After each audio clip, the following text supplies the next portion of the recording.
First off, I want to thank the brave men and women who work behind the wall. I want to thank them on a national level because their job goes unrecognized. How do they try to turn a guard? Well, correctional officer. Sorry, I apologize. But correctional officer. How you guys doing today? It's Anthony Gangi. Welcome to another episode of Tier Talk. Guys, this is going to be a quick discussion. We're going to talk about confidence. And yes, guys, even though the agency gives you the authority, you need to supply the confidence. And I have a great person we're going to share this dialogue with, Gary York, author of Corruption Behind Bars and Inside the Inner Circle. Gary, what's up, brother? Hello, Anthony, and how are you doing today? I appreciate you having me on, and confidence is a very big thing, in my opinion, in corrections.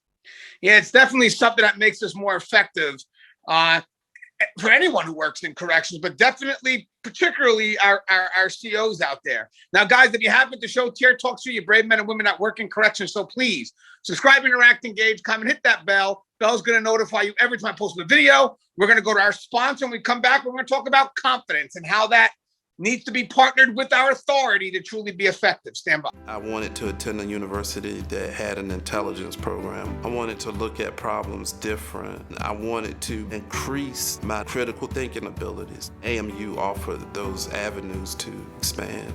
Obtaining your degree as an adult, you're actually paying yourself and investing in yourself. You can't put a dollar on it. It's priceless. It's something that can never be taken away from you. American Military University. Learn from the leader.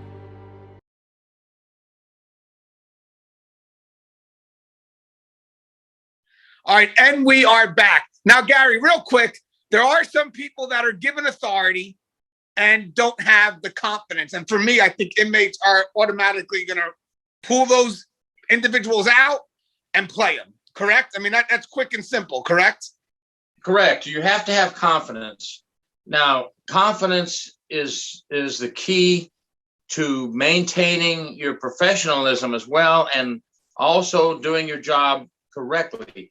If you have any kind of fear, and I know we're not talking about fear today, but if you don't have confidence and you have some fear, then that could hinder your job performance. And overconfidence. I've always been a believer, let's don't be overconfident, because that could lead you into some problem areas as well. Yeah, there's definitely a great balance. Now, guys, I want people to realize something. Even if you're new, you could still have confidence when you don't know the answer to something. Confidence comes from knowing the resources, where I can go to get the answers that I need. I have taken a lot of interviews. I have been on the other end of some crazy questions in which didn't even know you can even ask this question, let alone have an answer to it. But I still became confident in the knowledge that I had and how I would seek about and get those answers. So confidence, I know a lot of people are like, well, Ganji, it's hard to have confidence when you're brand new because there's so much you're still learning. I agree. But with that said, guys, the fact that you're still learning, look at the things that you're learning from the people that are teaching you. Those are resources for you. And you can lean on those resources. That should build you confidence at the very beginning, knowing that, yes, I may not have the answer, but I know how to get to that. And I'm going to tell you something, I think Gary would agree with this, is that when you have the resources, the ability to find those answers, that's where the learning comes in, guys. The learning is in the process, not the outcome. So you wind up building confidence when you're seeking the answer, as opposed to being just given the answer. Would you agree to that, Gary? Correct. And having confidence in yourself is the number one thing first. And then you'll go along and learn the job. Also, be confident, and I'm hoping that your leaders are setting this up for new officers or any officers on the floor.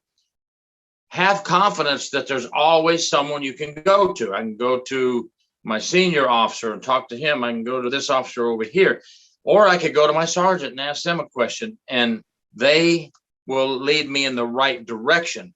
So you want to have self-confidence, and then you want to have confidence that there are places that you can go to without issue to learn and grow and become stronger. Right. And the self-confidence is so important, and that comes from the value that you have for the profession that you're doing. I mean, guys, just making it into this profession, getting through that academy, stepping through those gates to get into the facility. A lot of people would not be able to do that. So think of how far you came. Think of where you have been to where you are now. That self-confidence that Gary talks about is needed, especially when you are given that position of authority. Because if you have that authority and you don't back it with confidence, now the authority that you're given is a threat, not just to yourself, but others. Because in the end, if inmates see, oh, you have authority, but you have no confidence, they're going to play you. And in the end, whatever that end result's going to be could wind up being a threat to the facility, a threat to us as a family behind that wall. And Gary, authority with no confidence. I mean, is that a good relationship there?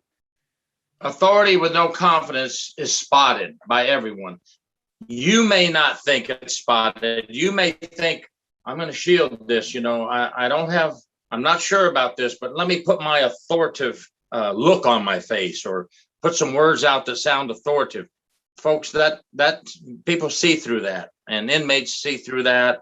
Co-workers see through that. So make sure that you're confident that you can do the job. You're not worried about walking behind that prison wall and starting your first count of the day and taking over that dorm and telling the other shift, boom, you're relieved. I've got this.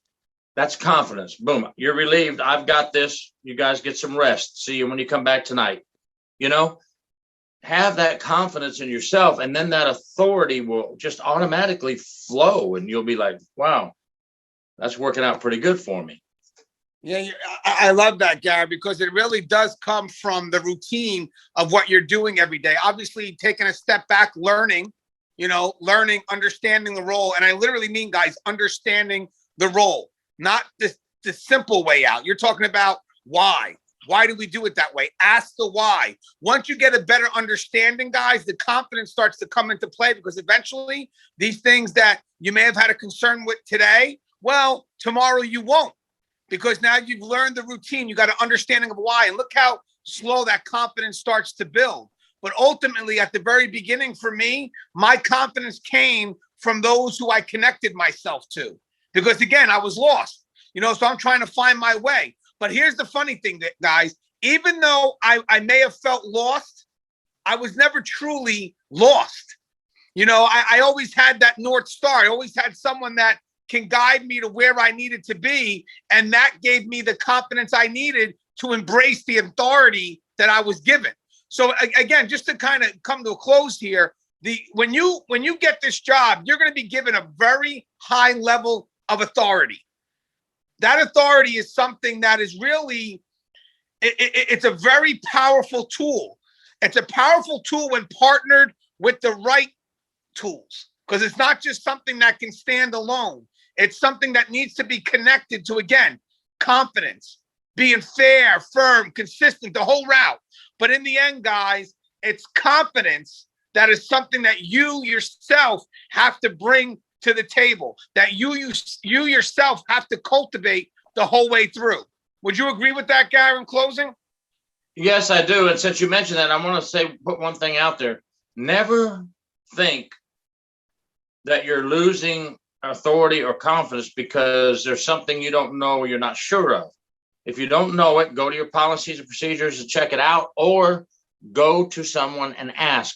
Asking questions does not lower you. It actually is building you, because you're asking because you don't know. It's the people that don't ask that will fall behind and start losing their confidence, because they're not asking and not learning.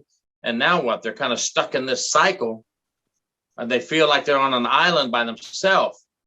So confidence and authority builds by you learning and asking questions. Yeah, and I think we're going to do later on is probably have more specific dialogue. This is more general to introduce what we have coming along the way. I'll have Russ on as well.